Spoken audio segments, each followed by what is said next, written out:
ഫിസിക്സിന്റെ first chapter, അതായത് electric charge and field എന്ന് പറയുന്ന ചാപ്റ്റർ ആണ് സ്റ്റാർട്ട് ചെയ്യാൻ പോകുന്നത്. ഓക്കെ, ഇലക്ട്രിക് ഇതില് നമുക്ക് ആദ്യം കുറച്ച് കാര്യങ്ങൾ, കുറച്ച് ബേസിക്സ് പോലെ പറയുന്നുണ്ട്. അത് പറയുന്നത് വെച്ച് കഴിഞ്ഞാല് നമ്മളിപ്പോ ഒരു ഗ്ലാസ് റോഡ് എടുത്തിട്ട് ഒരു സിൽക്ക് തുണിയിലിട്ട് കുറെ നേരം ഉരസി കഴിഞ്ഞാൽ ഈ ഗ്ലാസ് റോഡിന് കുറച്ച് ചാർജ് കിട്ടും. ആക്ച്വലി ഗ്ലാസ് റോഡിന് കിട്ടാൻ പോകുന്നത് പോസിറ്റീവ് ചാർജ് ആണ്. സിൽക്ക് റോഡിന് നെഗറ്റീവ് ചാർജും കിട്ടും. ഇനി എങ്ങനെയാണ് ഈ പോസിറ്റീവ് ചാർജ് കിട്ടുന്നത്, എങ്ങനെയാണ് ഈ സിൽക്കിന് നെഗറ്റീവ് ചാർജ് കിട്ടുന്നത്, അങ്ങനത്തെ കുറച്ച് കാര്യങ്ങളാണ് നമുക്ക് ആദ്യം പഠിക്കാനുള്ളത്. ഓക്കെ, അപ്പോ എങ്ങനെയാണ് ഈ ചാർജ് കിട്ടിയെന്നാണ് നമുക്ക് ആദ്യം പറയാനുള്ളത്. അതിനു മുമ്പ് നമുക്ക് എന്താണ് ഈ ചാർജ് എന്ന് പറയാം. നമ്മൾ നോർമലി സാധാരണ ചുമ്മാ ചാർജ് എന്ന് പറഞ്ഞാൽ അത് ഇലക്ട്രോണിന്റെ ചാർജ് ആണ്. ഓക്കെ, ഇലക്ട്രോൺസിനാണ് നമ്മൾ സാധാരണ ചാർജ് എന്ന് പറയാം. ഇലക്ട്രോൺസിന് കൂടാതെ വേറെയും ചാർജ് ഉള്ള സംഭവങ്ങളുണ്ട്. അതിനെയാണ് നമ്മൾ അയോൺസ് എന്ന് പറയും. അതുപോലെ പ്രോട്ടോൺസ് ഉണ്ട്. അയോൺസ് എന്ന് പറഞ്ഞു കഴിഞ്ഞാൽ പോസിറ്റീവ് ചാർജും വരും നെഗറ്റീവ് ചാർജും വരും. ബട്ട് പ്രോട്ടോൺസിന് പോസിറ്റീവ് ചാർജ് മാത്രമേ ഉള്ളൂ. ഇത് കൂടാണ്ട് വേറെ ചാർജുകളൊന്നുമില്ല. അയോൺസും അതുപോലെ പ്രോട്ടോൺസും ഇലക്ട്രോൺസും ഒക്കെയാണ്. നമ്മൾ ഇവിടെ ഈ ചാപ്റ്ററിൽ ഇലക്ട്രിക് ചാർജ് എന്ന് പറഞ്ഞ് പഠിക്കാനുള്ളത് ഇലക്ട്രോൺസിനെ കുറിച്ച് മാത്രമാണ്. അപ്പൊ നമ്മൾ ഇനി ചുമ്മാ പറഞ്ഞ ഓർക്കുക, അത് ഇലക്ട്രോൺ ആണ്. ദെൻ ഇലക്ട്രോണിന് ചാർജ് നമ്മൾ പറയണത് 1 ആണ് ചാർജ് ആയിട്ട് പറയാം. ഈ 1 എന്ന് പറയുന്നത് നമുക്ക് തൽക്കാലം അവിടെ നിൽക്കട്ടെ. നമ്മൾ ഇലക്ട്രോൺ സാധാരണ നെഗറ്റീവ് ചാർജ് എന്നാണ് പറയാം. ഇലക്ട്രോൺസിന് എപ്പോഴും നെഗറ്റീവ് ചാർജ് ആയിരിക്കും. ദെൻ നോർമലി എല്ലാ മെറ്റീരിയലും ന്യൂട്രൽ ആണ്. ന്യൂട്രൽ എന്ന് പറഞ്ഞാൽ അവയ്ക്ക് പ്രത്യേകിച്ച് ചാർജ് ഒന്നും ഇല്ല. തൽക്കാലം ഈ ഗ്ലാസ് റോഡ്, ഞാനൊരു ഗ്ലാസ് റോഡ് എടുത്തു വെച്ചു. ആ ഗ്ലാസ് റോഡ് ന്യൂട്രൽ ആണെന്ന് വിചാരിച്ചോ. ഞാൻ അതിനൊരു തുണിക്കകത്തിട്ട് കുറേ നേരം ഉരസി കഴിയുമ്പോൾ എന്ത് പറ്റുന്ന വെച്ച് കഴിഞ്ഞാൽ ഈ ഗ്ലാസ് റോഡിലുള്ള ഇലക്ട്രോൺസ് ഇല്ലേ, അവന്മാര് ചാടി ഈ ക്ലോത്തിലോട്ട് പോകും. ഗ്ലാസ് റോഡിന് ഈ ക്ലോത്തും വെച്ച് ഇങ്ങനെ ഉരസുമ്പോൾ ഈ ഗ്ലാസ് റോഡിൽ നിന്ന് ഇലക്ട്രോൺസ് ചാടി നേരെ ക്ലോത്തിലോട്ട് പോകും. അപ്പൊ എന്ത് കിട്ടുന്ന വെച്ച് കഴിഞ്ഞാൽ ഗ്ലാസ് റോഡിൽ നിന്ന് നെഗറ്റീവ് ചാർജ് ആണ് പോയത്. ഓക്കെ, അപ്പൊ ഗ്ലാസ് റോഡിന് എന്ത് കിട്ടിയെന്ന് വെച്ചാൽ പോസിറ്റീവ് ചാർജ് കിട്ടി. മനസ്സിലാവുന്നു എന്താ പറയുന്നതെന്ന്? ശരിക്കും പറഞ്ഞാൽ ഒരു 5 ഇലക്ട്രോൺ ഉണ്ടെങ്കിൽ അതുപോലെ തന്നെ 5 പ്രോട്ടോണും കാണും. അപ്പൊ അവര് ന്യൂട്രൽ ആയിട്ട് ഇരിക്കുമായിരിക്കും, 0 ചാർജ് ആയിരിക്കും. ഇലക്ട്രോൺസ് പോയി കഴിഞ്ഞാൽ എന്ത് കിട്ടും? പോസിറ്റീവ് ചാർജ് കിട്ടും. ഓക്കെ, അപ്പൊ ഗ്ലാസ് റോഡിൽ നിന്ന് ഇലക്ട്രോൺസ് പോകുന്നത് കൊണ്ടാണ് ഗ്ലാസ് റോഡിൽ എന്ത് കിട്ടുന്നത്? പോസിറ്റീവ് ചാർജ് കിട്ടുന്നത്. ക്ലോത്തിനോ ഇലക്ട്രോൺസിന് കിട്ടി അല്ലെ. സോ ക്ലോത്തിന് എന്ത് പറ്റുന്ന വെച്ച് കഴിഞ്ഞാൽ it gain some electrons. Then ഇലക്ട്രോണിനെ ഗെയിൻ ചെയ്താൽ ഇലക്ട്രോണിന്റെ charge, that is negative charge ആണ് ആർക്ക് കിട്ടുക? ക്ലോത്തിന് കിട്ടുക. വെറുതെ പറഞ്ഞതേ ഉള്ളൂ, ഞാനൊരു സ്റ്റാർട്ടിങ് മാത്രം. അപ്പൊ സംഭവം ഇത്രയേ ഉള്ളൂ. ഈ ചാപ്റ്റർ പഠിക്കാനുള്ളത് ചാർജിനെ കുറിച്ചാണ്. And they are dealing with electrons. ഇലക്ട്രോൺസിന് നെഗറ്റീവ് ചാർജ് ആണ്. Gaining of electrons. Gaining of electron means getting negative charge. Loss of electrons means positive charge. Okay? Yes, sir. Then ഈ പറയുന്ന ഈ സെയിം പ്രിൻസിപ്പിൾ, അതായത് glass റോഡും നമ്മള് silk തുണിയും തമ്മിൽ ഉരസുന്ന അതേ സംഭവം തന്നെയാണ് ക്ലൗഡ്സിൽ നടക്കുന്നത്. ഓക്കെ, ക്ലൗഡ്സിൽ എന്ത് സംഭവിക്കാന്ന് വെച്ച് കഴിഞ്ഞാല് ഒരു ക്ലൗഡ് ഇങ്ങനെ ഉണ്ടെന്ന് വിചാരിച്ചോ. ഇത് അതിനടുത്തുള്ള വേറെ ക്ലൗഡിൽ കൂടി ഇങ്ങനെ പോവാണ്. അപ്പൊ എന്ത് പറ്റുന്ന വെച്ച് കഴിഞ്ഞാല് കുറച്ച് ക്ലൗഡിന് ഇലക്ട്രോൺസ് പോവും, കുറച്ച് ക്ലൗഡിന് ഇലക്ട്രോൺസ് കിട്ടും. അപ്പൊ എന്ത് വെച്ചാല് ചില ക്ലൗഡിന് പോസിറ്റീവ് ചാർജും ചില ക്ലൗഡിന് നെഗറ്റീവ് ചാർജും ആവും. ഓക്കെ, അങ്ങനെ ഇവര് തമ്മിൽ അങ്ങോട്ടും ഇങ്ങോട്ടും കറണ്ട് ഫ്ലോ ചെയ്യും. അതിനാണ് നമ്മൾ ലൈറ്റനിങ് എന്ന് പറയാം. ക്ലൗഡ്സും തമ്മിൽ. ചിലപ്പോൾ ഈ ക്ലൗഡ്സ് തമ്മിലുള്ളത് ചിലപ്പോൾ എർത്തിലോട്ട് വരും. അപ്പോഴും നമ്മൾ എന്തെന്ന് പറയും? ലൈറ്റനിങ് എന്ന് പറയും. ഓക്കെ, ഈ ഗ്ലാസ് റോഡെന്നും സിൽക്ക് റോഡും എന്നൊക്കെ പറഞ്ഞിട്ട് ചാർജ് ഉണ്ട് എന്നൊക്കെ പറയണത് കുറെ വർഷങ്ങളായിട്ട് ആൾക്കാർ പറഞ്ഞുകൊണ്ടിരിക്കുന്ന കാര്യമാണ്. പക്ഷേ ആ സംഭവത്തിനകത്തൊന്നും എന്താണ് ചാർജ് എന്നോ ചാർജ് എന്ന് പറഞ്ഞാൽ പോസിറ്റീവ് നെഗറ്റീവ് ആണെന്നോ അങ്ങനെ ഒന്നും ആർക്കും അറിയാൻ പാടില്ലായിരുന്നു. സോ കുറെ സയന്റിസ്റ്റുമാരുടെ പേരൊക്കെ പറയുന്നുണ്ട്, അത് കണ്ടുപിടിച്ച ആൾക്കാർ എന്നൊക്കെ പറഞ്ഞിട്ട്. ഓക്കെ, നമുക്ക് അങ്ങനെ കുറെ പേരൊന്നും പഠിക്കാനില്ല. നമുക്ക് ഈ ചാപ്റ്ററിൽ ആദ്യം പഠിക്കാനുള്ളത് കൂളംസ് ലോ ആണ്. ചാൾസ് അഗസ്റ്റിൻ ഡി കൂളം എന്ന് പറയുന്ന ഒരു സയന്റിസ്റ്റ് ആണ് ഈ കൂളംസ് ലോ കണ്ടുപിടിച്ചത്. ദെൻ നമ്മൾ നേരെ ഇനി പോണത് കൂളംസ് ലോയിലോട്ടാണ്. നിങ്ങൾ ചിലപ്പോൾ ചാപ്റ്റർ തുടങ്ങിയത് തന്നെ കൂളംസ് ലോ എന്ന് പറഞ്ഞിട്ടായിരിക്കും, ആണോ? പോർഷൻ എന്ന് പറയുന്നത് ചാർജിന്റെ ഇക്വേഷൻ ആണ്. ചാർജ്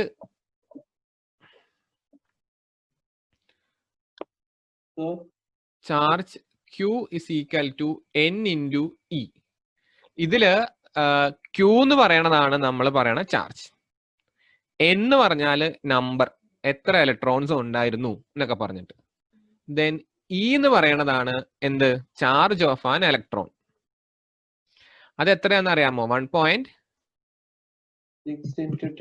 അതെ, 1.60 into 10⁻⁻⁹ കൂളംസ്. ഇതിനെയാണ് നമ്മൾ ഒരു ഇലക്ട്രോണിന്റെ ചാർജ് എന്ന് പറയാം. ഓക്കെ, ദെൻ ഇത് 1 കൂളംബ് ആവണം എന്നുണ്ടെങ്കിൽ, അതായത് Q എന്ന് പറയുന്ന വാല്യൂ 1 കൂളംസ് കിട്ടണം എന്നുണ്ടെങ്കിൽ ചാർജിന്റെ യൂണിറ്റ് ആണ് കേട്ടോ കൂളംബ്. ചാർജിന്റെ യൂണിറ്റ് ആണ് കൂളംബ്. നമുക്ക് Q എങ്ങാനും 1 ആവണം എന്നുണ്ടെങ്കിൽ എത്ര N വേണം? മനസ്സിലാവുന്ന? എന്നിന്റെയും ഇന്റെയും പ്രൊഡക്റ്റ് ആണല്ലോ 1 ആവേണ്ടത്. അപ്പൊ എത്ര ഇലക്ട്രോൺസ് വേണം എന്ന് കണ്ടുപിടിക്കണം.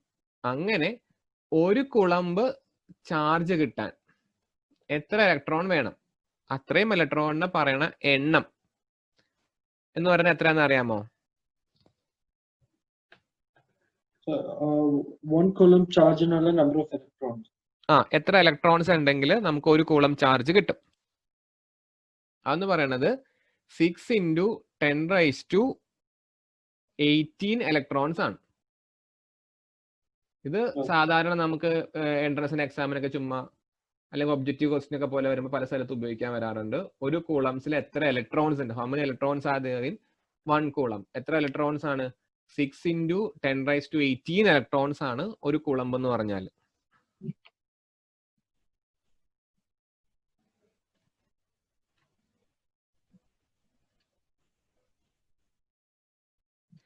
ശരിക്കും കൂളംസ് ലോയിൽ 2 ലോസ് ഉണ്ട്. കൂളംസിന്റെ ഫസ്റ്റ് ലോയും കൂളംബിന്റെ സെക്കൻഡ് ലോയും. സോ നമുക്ക് ആദ്യം ഫസ്റ്റ് ലോ എന്താന്ന് പറയാം. ഫസ്റ്റ് ലോ മീൻസ് എന്താണ്? ഇവരുടെ ഡയറക്ഷനെ കുറിച്ചാണ് ഫസ്റ്റ് ലോ പറയാം. ഡയറക്ഷൻ എന്ന് പറഞ്ഞാൽ ഒറ്റയടിക്ക് ഇങ്ങനെ പറയാം, ലൈക്ക് ചാർജസ് റിപ്പൽസ്, അതേപോലെ അൺലൈക്ക് ചാർജസ് അട്രാക്ട്സ്. അത്രയേ ഉള്ളൂ. Like charges repels each other, unlike charges attracts each other. എന്താണ് ഈ ലൈക്ക് എന്ന് പറഞ്ഞാ? Like charges, similar charges. അതെ അതെ, അതായത് പോസിറ്റീവ് ചാർജ് നമ്മൾ എന്ത് ചെയ്യും? റിപ്പൽ ചെയ്യും. അതുപോലെ തന്നെ നെഗറ്റീവിൽ നമ്മൾ എന്ത് ചെയ്യും? റിപ്പൽ ചെയ്യും. അൺലൈക്ക് എന്ന് പറഞ്ഞാലോ നേരെ ഓപ്പോസിറ്റ് എന്ന് പറഞ്ഞാൽ നെഗറ്റീവും പോസിറ്റീവും അട്രാക്ട് ചെയ്യും എന്ന് മാത്രം. ഓക്കെ, കൂളംബിന്റെ ശരിക്കും അല്ലല്ലോ. അത് ഇങ്ങനെയാണ് പറയണത്. സപ്പോസ് Q1 എന്ന് പറയുന്ന ഒരു ചാർജും Q2 എന്ന് പറയുന്ന ഒരു ചാർജും ഇങ്ങനെ ഇരിക്കുവാണ്. ഓക്കെ, ഇവർ തമ്മിലുള്ള ഡിസ്റ്റൻസ് എന്ന് പറയുന്നത് R ആണെന്ന് വിചാരിച്ചു. തൽക്കാലം ഇവന്മാര് വാക്കത്തിലിരിക്കട്ടെ. So if 2 point charges Q1 and Q2 separate by a distance R. ഞാനിവിടെ പോയിന്റ് ചാർജ് എന്നാ പറഞ്ഞത്. എന്താണ് point charge? Very minute charges. Point charge എന്ന് പറഞ്ഞാൽ നോർമലി ഡിസ്റ്റൻസുമായിട്ട് കമ്പയർ ചെയ്യുമ്പോൾ ചാർജ് കുറവായിരിക്കും. അങ്ങനെ ഓക്കെ, ഡിസ്റ്റൻസ് ഭയങ്കര കൂടുതലായിരിക്കും, പക്ഷെ ചാർജ് കുറവായിരിക്കും. Then if 2 point charges are separated by a distance R, ഈ കൂളംസ് ലോ പറയണത് ഫോഴ്സ് ബിറ്റ്വീൻ ദം, അതായത് F proportional to product of the charges. Q1 Q2. അതുപോലെ തന്നെ F proportional to inversely proportional to square of the distance between them. ഇപ്പൊ രണ്ട് statement ആയിട്ട് പറയാം, അല്ലെങ്കിൽ ഒറ്റ സ്റ്റേറ്റ്മെന്റ് ആയിട്ട് പറയാം. If 2 point charges Q1 Q2 separated by a distance R, then force between them F proportional to product of the charges and inversely proportional to square of the distance between them. So ഈ proportionality ഒക്കെ കളഞ്ഞ് നമുക്ക് നേരെ F is equal to K into Q1 Q2 by R square എന്ന് എഴുതാം. കുറെ പ്രാവശ്യം കേട്ടിട്ടുള്ള സാധനമായിരിക്കും അല്ലേ? ഓക്കെ, ദെൻ ഈ കെയിനെയാണ് നമ്മൾ എന്തെന്ന് പറയാ, ഇതൊരു കോൺസ്റ്റന്റ് ആണ്. നമ്മൾ അതിനൊരു വാല്യൂ കണ്ടുപിടിച്ച് വെച്ചിട്ടുണ്ട്. 8.85 into എന്ന് പറഞ്ഞൊരു വാല്യൂ ഉണ്ട്. തൽക്കാലം നമുക്ക് അവനെ ഇവിടെ കെ എന്ന് പറഞ്ഞാൽ 1/4πε0 ആണ്. 1/4πε0 ആണ് കെ എന്ന് പറയാം. ഇനി ആരാണ് ഈ എപ്സിലോൺ? ഇതൊക്കെ നമുക്ക് ഇപ്പൊ തന്നെ പറഞ്ഞു പോവാം, അല്ലെങ്കിൽ എല്ലാവരും കൺഫ്യൂഷൻ ആയി പോവും. എപ്സിലോൺ എന്ന് പറഞ്ഞാൽ പെർമിറ്റിവിറ്റിയാണ്. ഇനി എന്താണ് ഈ പെർമിറ്റിവിറ്റി? ഞാൻ ഇതെല്ലാം ഒന്നുകൂടി റിപ്പീറ്റ് ചെയ്ത് പറയോട്ടാ, അപ്പോഴത്തേക്കും കുറച്ചുകൂടി ക്ലിയർ ആവും. എന്താണ് ഈ പെർമിറ്റിവിറ്റി? അതായത് ഇലക്ട്രിക്കൽ ചാർജിനെ കടത്തിവിടാനുള്ള മെറ്റീരിയലിന്റെ പ്രോപ്പർട്ടിയാണ് permittivity. The property of the material to allow electric charge, അതിനാണ് പെർമിറ്റിവിറ്റി എന്ന് പറയാം. ശരിക്കും ഇലക്ട്രിക് ചാർജ് എന്നല്ല, ഇലക്ട്രിക് ഫ്ലെക്സ് എന്നാണ് പറയേണ്ടത്. The property of the material to allow electric flux through it is known as permittivity. അതിന്റെ യൂണിറ്റ് എന്ന് പറയുന്നത് കൂളം പെർ മീറ്റർ ആണ്. വെറുതെ പറഞ്ഞെന്നുള്ളൂ കേട്ടോ. ഇനി നമുക്ക് നേരെ കാര്യത്തിലോട്ട് വരാം. കൂളംസ് ലോ പറയണത് രണ്ട് ചാർജുകളും അടുത്തടുത്ത് ഇരിക്കുകയാണെന്നുണ്ടെങ്കിൽ ഫോഴ്സ് ബിറ്റ്വീൻ ദം എന്തായിരിക്കും? Q1 Q2 by R square ആയിരിക്കും, അല്ലെങ്കിൽ Q1 Q2 into K into R square ആയിരിക്കും. നമുക്ക് കെയിനൊക്കെ മാറ്റിയിട്ട് 1/4πε0 എന്ന് കൊടുക്കാം. എപ്പോ വാക്വത്തിലാണെങ്കിൽ, വാക്വത്തിന്റെ പെർമിറ്റിവിറ്റിയാണ് ഈ ε0 എന്ന് പറയുന്നത്. ഇനി അത് വാക്വം അല്ല, വേറെ വല്ല മെറ്റീരിയൽ ആണെങ്കിൽ അതിന് എപ്സിലോൺ ആയിരിക്കും വരിക. What is the force between two small charged spheres having a charge 2 into 10⁻⁷ and 3 into 10⁻⁷ placed 30 centimeter apart? നമ്മൾ സാധാരണ ഈ ഇങ്ങനത്തെ ഫിസിക്സിന്റെ പ്രോബ്ലങ്ങൾ നമ്മൾ ഡീൽ ചെയ്യുമ്പോൾ നമ്മൾ ആക്ച്വലി ക്വസ്റ്റ്യൻ മുഴുവൻ വായിച്ചു നോക്കണമെന്നൊന്നുമില്ല. ഇവിടെ നോക്ക് 2 എന്ന് പറഞ്ഞിട്ടുണ്ട്. 2 small charged spheres having charges 1, 2 and distance 30. Then നമ്മൾ എന്താ കണ്ടുപിടിക്കേണ്ടതെന്ന് നോക്കണ്ട, നേരെ നമ്മൾ സ്റ്റെപ്പിലോട്ട് പോവും. എന്ന് പറഞ്ഞാൽ എന്താണ് ചാർജ്? നമ്മൾ പറയുവാണ് Q1 എന്ന് പറയുന്നത് ഈ കിടക്കുന്നത്, അതായത് 2 into 10⁻⁷. ദെൻ Q2 അടുത്ത ചാർജ് 3 into 10⁻⁷, രണ്ടും കൂളമ്പിലാണ്. ദെൻ ഡിസ്റ്റൻസ് 6, അതിവിടെ പറയണത് 30 സെന്റിമീറ്റർ എന്നാണ്. ഒരു പകുതി പിള്ളേർ തെറ്റിക്കുന്നത് ഇവിടെയാണ്. സെന്റിമീറ്ററിലാണ്. നമ്മൾ തന്നെ അപ്പൊ തന്നെ എന്തിലേക്കാക്കണം?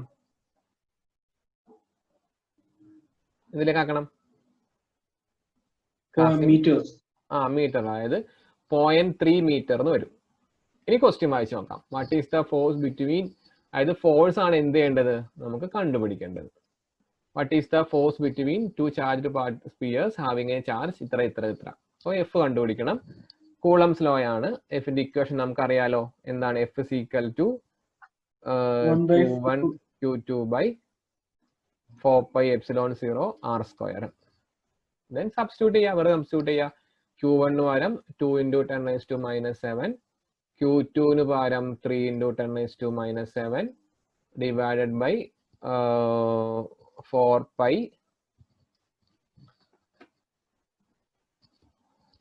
ഇനി ഈ സംഭവം ഉണ്ടല്ലോ, ഈ 4π into ε0, അത് നമുക്ക് അടുത്ത സ്റ്റെപ്പിൽ ഒറ്റയ്ക്ക് സബ്സ്റ്റിറ്റ്യൂട്ട് ചെയ്യാം. അത് നല്ലത്. 6 പകരം 0.3 സ്ക്വയർ എന്ന് വരും. ഇത്ര വരെ മനസ്സിലായോ?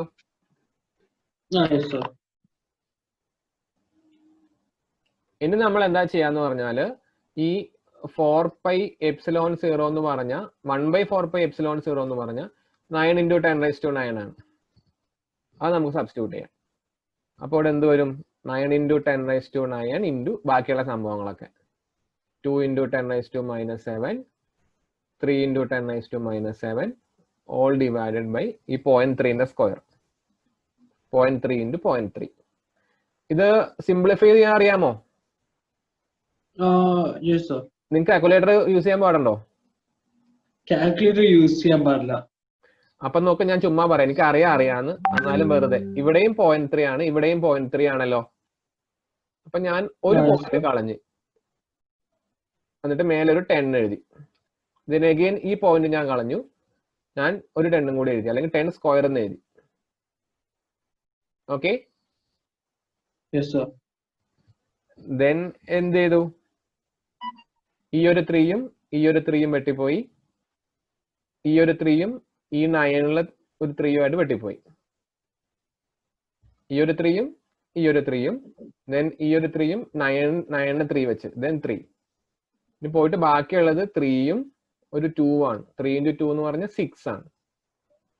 Then into 10 raised to 9, 10 raised to minus 7, 10 raised to minus 7, 10 raised to 2. പ്ലസുകൾ തമ്മിൽ ആഡ് ചെയ്യും, അതായത് 9ഉം 2ഉം എത്ര വരും? 11. പിന്നെ 7ഉം 7ഉം ആഡ് ചെയ്യും, എന്ത്? -14. എന്നിട്ട് അവന്മാരുടെ ഡിഫറൻസ്, അതായത് -3, അതായത് 10 raised to -3. ഓക്കെ, ആഡ് ചെയ്യുവാണ് ചെയ്യേണ്ടത് കേട്ടോ. 9ഉം 2ഉം 11. 10 ഞാൻ പറഞ്ഞ പവറുകളാണ്.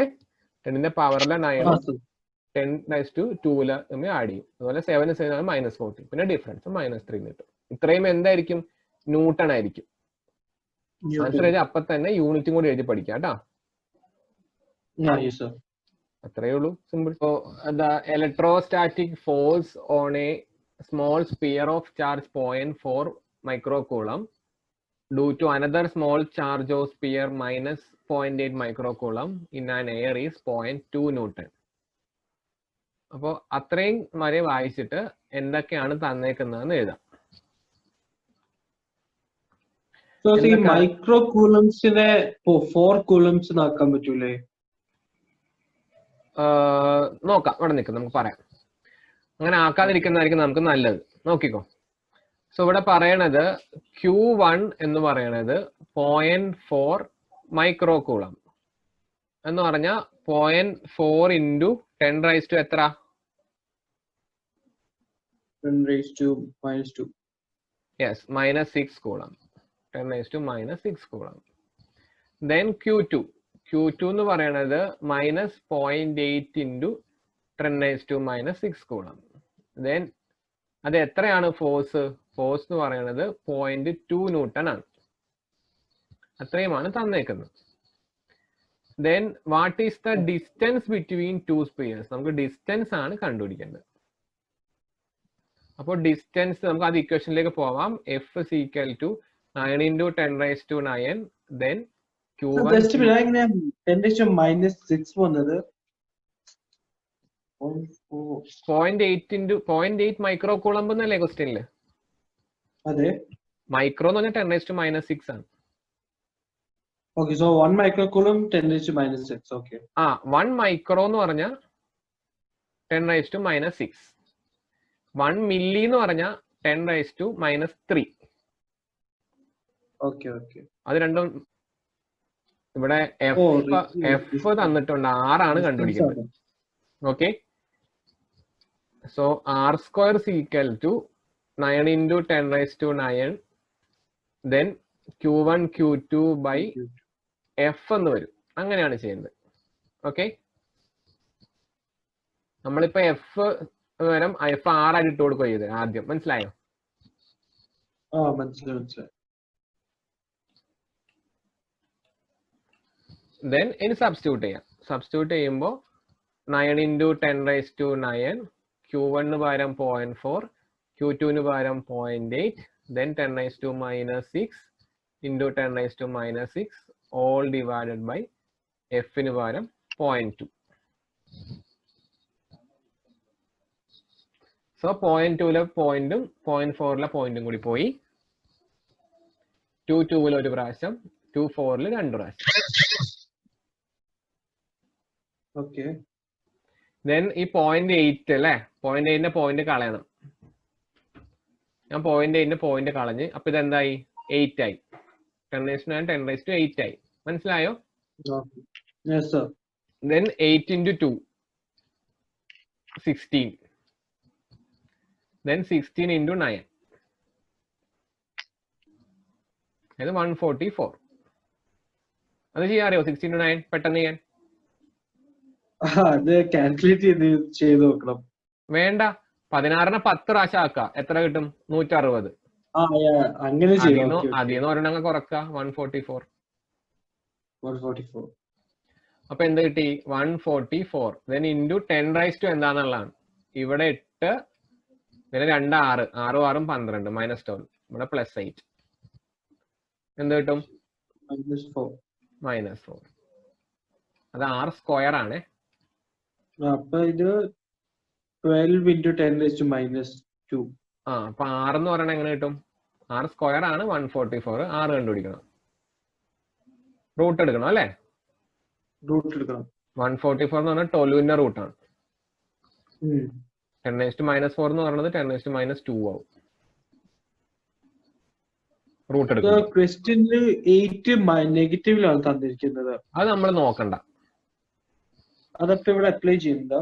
വേണ്ട, ഇവിടെ ഒന്നും അപ്ലൈ ചെയ്യണ്ട. നമുക്ക് വെക്ടർ വെച്ചുള്ള പഠിക്കാനില്ല, സ്കെയിലർ മാത്രമേ ഉള്ളൂ. അപ്പൊ അവിടെ അത് ശ്രദ്ധിക്കേണ്ട പോലും കാര്യമില്ല, പറ്റിക്കാൻ വേണ്ടി തരുന്നത്. ഒരു പ്രശ്നം കൂടി ഉണ്ട്. എന്തായിരുന്നു? What is the force on the second sphere due to first? എന്താ ആൻസർ? F12 ആണ് ഫസ്റ്റിന്റെ സെക്കൻഡിലേക്ക്. അയ്യോ, അങ്ങനെ ഒന്നും ആലോചിക്കേണ്ട. ഇവര് തമ്മിലുള്ള ഫോഴ്സ് എന്ന് പറയുന്നത് സെയിം തന്നെ ആയിരിക്കും. 1 on 2 തന്നെ ആയിരിക്കും, 2 on 1. Okay? Okay. So the force on second charge due to first will be the same. എത്ര കിട്ടും? 0.2 ന്യൂട്ടൺ തന്നെ. പിന്നെ പോസിറ്റീവ് അട്രാക്റ്റീവ് ആണോ റിപ്പൽസീവ് ആണോ നമ്മൾ പറയണം. എന്തായിരിക്കും?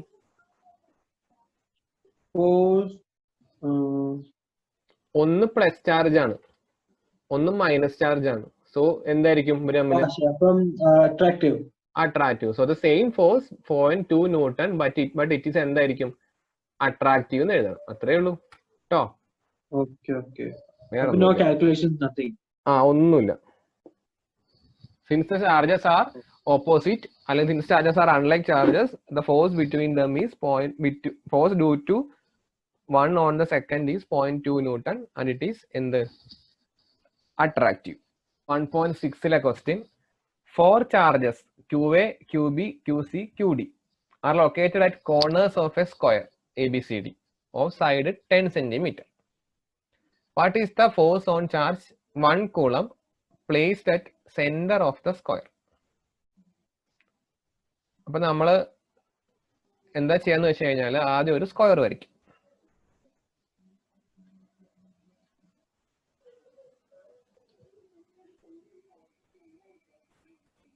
ഇവിടെ സ്കെയിലൊന്നും വയ്ക്കാൻ പറ്റില്ല.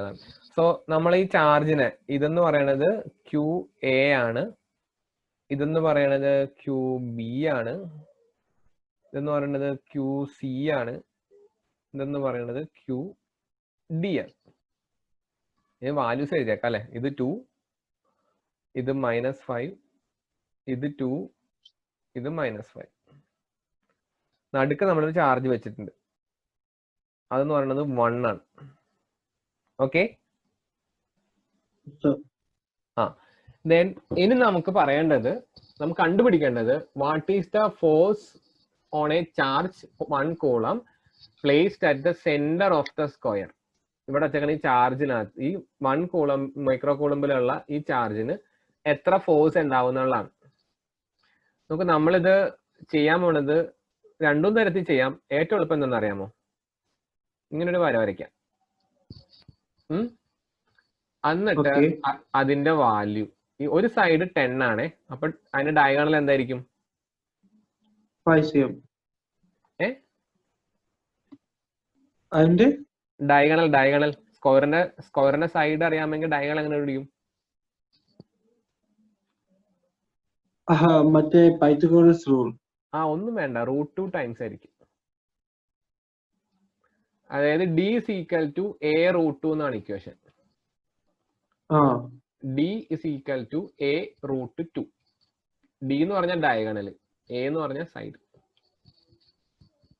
Okay, okay. So A root 2 ആയിരിക്കും ഈ ഫുൾ ഡിസ്റ്റൻസ്. അതായത് ഇവിടം തൊട്ട് ഇവിടം വരെയുള്ള ഡിസ്റ്റൻസ്. നമുക്ക് ഫുള്ള് വേണ്ട, പകുതി മതി. അപ്പൊ എങ്ങനെയാവും? 5 റൂട്ട് 2 എന്നാവും. മനസ്സിലായോ? Yes, sir. അതുപോലെ ഇവിടെയും ഈ ഡിസ്റ്റൻസും 5 റൂട്ട് 2. എല്ലാ ഡിസ്റ്റൻസുകളും 5 റൂട്ട് 2. എന്റെ പടം അത്ര ഭംഗിയിലാണ്, ഇതിലെനിക്ക് ലൈൻ ഇല്ല. ഇനി നമ്മൾ ഒന്നും ചെയ്യുന്നില്ല കേട്ടോ, നമ്മളിനി വെറുതെ പറഞ്ഞ ആൻസറിലോട്ട് പോവാ ചെയ്യാ. നോക്കിക്കോ, ഈ ക്യൂബി കൊണ്ടുള്ള ചാർജ് തൽക്കാലം നമുക്ക് ഈ സെന്ററിന്റെ പോയിന്റിനെ O എന്ന് പറയാം. O. അപ്പൊ ക്യൂബി കൊണ്ടുള്ള ചാർജ് നമുക്ക് FOB എന്ന് പറയാം. ഓക്കെ, അതെന്ന് പറയണത് Q1 Q2, അതായത് 1 മൈക്രോകൂളം ഇൻറ്റു സെക്കൻഡ്, അതായത് 5 into 10⁻⁻6 divided by എന്താ പറയാ 4πε0 then r, അതായത് 5 റൂട്ട് 2 അതിന്റെ സ്ക്വയർ എന്ന് എഴുതി വെക്കും. ഓക്കെ, എന്ന് നമ്മൾ അടുത്തത് എഴുതും FOD. ഇതേപോലെ തന്നെ 1 into 10⁻⁻6 5 into 10⁻⁻6 divided by 4πε0 5 root 2 into square. Okay. Yes, sir. Then FOB എന്ന് പറയുന്നത് നമ്മൾ ഇങ്ങോട്ട് ആരോ വരയ്ക്കും, FOD നമ്മൾ ഇങ്ങോട്ട് ആരോ വരയ്ക്കും. ഒന്നിങ്ങോട്ടും ഒന്നിങ്ങോട്ടും. ഓക്കെ. Yes, sir. അതായത് ഓയിൽ നിന്നാണ് വരയ്ക്കണത്. ദെൻ നമ്മൾ FOA എഴുതും. ഇതേ ചുമ്മാ ഇക്വേഷൻ എഴുതണേ ഉള്ളൂ, വേറെ ഒന്നുമില്ല. Charge 1 into 10⁻⁻6 then 2 into 10⁻⁻6 divided by 4πε0 into 5 root 2 square. അത് നമ്മൾ ഇങ്ങനെ വയ്ക്കും. ദെൻ ലാസ്റ്റത്തെ കൂടെ എഴുതി വെക്കണം FOC. അതായത് ഇതുപോലെ തന്നെ 1 into 10⁻⁻6 2 into 10⁻⁻6 divided by 4πε0 into 5 root 2 into square. ഇനി നമ്മൾ വെറുതെ അങ്ങ് പറയും FOB is equal to FOD. അതുപോലെ FOA is equal to FOC. അത് ഞാൻ ക്ലിയർ ആയിട്ട് എഴുതാം. ഇങ്ങനെ എഴുതും FOB, FOD എന്ന് എഴുതാം. അതിന്റെ താഴെ FOA, FOC. ഇവര് തമ്മിൽ എന്താ പ്രത്യേകത എന്ന് അറിയാമോ? ഇത് രണ്ടും ഇതും ഇതും ഇത് രണ്ടും ഇത് രണ്ടും അവര് ഇങ്ങനെയാണ്. ദേ ആർ ഈക്വൽ ബട്ട് എന്താണ്? ഓപ്പോസിറ്റ്. സോ എല്ലാം കൂടി കൂട്ടിയ ടോട്ടൽ ഫോഴ്സ് F എന്ന് പറയുന്നത് എന്ത് വരും? FOB plus FOD plus FOA plus FOC equal to എന്ത് കിട്ടും? 0 എന്ന് കിട്ടും. ക്ലിയർ? അത്രയേ ഉള്ളൂ. ഇത് മൊത്തം സ്റ്റെപ്പ് ഒന്നും എഴുതണ്ട. ചിലപ്പോൾ ഇത് ചുമ്മാ ഒരു 1 മാർക്ക് ക്വസ്റ്റ്യൻ ഒക്കെ ഇരിക്കും. അപ്പൊ വെറുതെ പറഞ്ഞാൽ മതി 0 പറഞ്ഞ് പഠിക്കാം. അപ്പൊ നമുക്ക് ഇവിടെ പഠിക്കാനുള്ളത് ഇലക്ട്രിക് ഫീൽഡ് എന്നാണ്. എന്താണ് ഇലക്ട്രിക് ഫീൽഡ്? അപ്പൊ നമ്മൾ സാധാരണ ഇലക്ട്രിക് ഫീൽഡ് എന്താണെന്ന് ചോദിച്ചാൽ ആ ഡെഫിനിഷൻ ആണ് ആദ്യം പഠിച്ചു വെക്കേണ്ടത്. അത് നമുക്ക് എന്തായാലും പഠിച്ചേ പറ്റത്തുള്ളൂ. ഡെഫിനിഷൻ എന്ന് പറഞ്ഞാൽ it's a force experienced by a unit positive charge placed at a point. It is the force experienced by a unit positive charge placed at that point. അതായത് ഞാൻ +1 കൂളം എടുത്തിട്ട് ഒരു സ്ഥലത്ത് കൊണ്ടുവന്ന് വെച്ച്, ദെൻ അതിന് എഫക്റ്റ് ചെയ്യുന്ന ഫോഴ്സ് എത്രയാണോ അതാണ് electric field. Suppose Q charge ഉള്ള ഒരു സ്ഥലത്തേക്ക് ഞാൻ ഈ 1 കൂളമ്പുള്ള സാധനത്തിനെ കൊണ്ടുവന്നു. സോ എന്നിട്ട് ഞാൻ അതിനെ R ഡിസ്റ്റൻസിൽ വെച്ചേക്കണെന്ന് വിചാരിച്ചു. R ഡിസ്റ്റൻസിൽ വെച്ചേക്കുവാണ്. ഒന്നുകൂടി പറയാം, I just place a positive 1 coulomb charge at a distance r from a charge q. Okay. Okay. Then electric field എന്ന് പറഞ്ഞു കഴിഞ്ഞാല് actually it is the force. നമ്മുടെ കൂളംസിൽ വന്ന same force Q1 Q2 by 4 pi epsilon 0 r square. പക്ഷേ ഇവിടെ Q1 ഇല്ല, Q മാത്രമേ ഉള്ളൂ. ക്ലിയർ? Q2 ഇല്ല, പകരം നമ്മുടെ 1 കൂളംബ് ആണ്. അപ്പൊ അത് എഴുതേണ്ട ആവശ്യമില്ല. സോ ഇലക്ട്രിക് ഫീൽഡ് എന്ന് പറഞ്ഞാൽ F is equal to എന്ത് വരും? Q എന്ന് വരും. ക്ലിയർ? Q into 1 ഇത് Q തന്നെ. അല്ലെങ്കിൽ simply E is equal to എന്ത് കിട്ടും?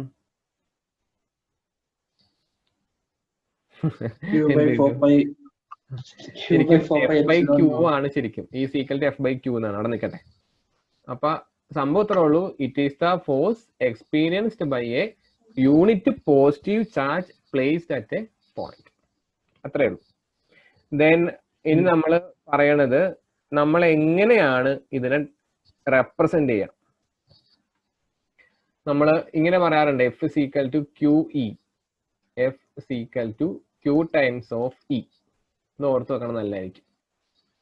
F is equal to Q times of E. അതായത് ആ ഫീൽഡിനെ Q കൊണ്ട് മൾട്ടിപ്ലൈ ചെയ്താൽ നമുക്ക് അവിടുത്തെ ഫോഴ്സ് കിട്ടും. ഇനി നമ്മൾ എങ്ങനെയാണ് ഇതിനെ റെപ്രസെന്റ് ചെയ്യുന്നതാണ് ഇത്ര ഉള്ള സംഭവം. പോസിറ്റീവ് ചാർജിൽ നിന്ന് പുറത്തോട്ടായിരിക്കും വരിക.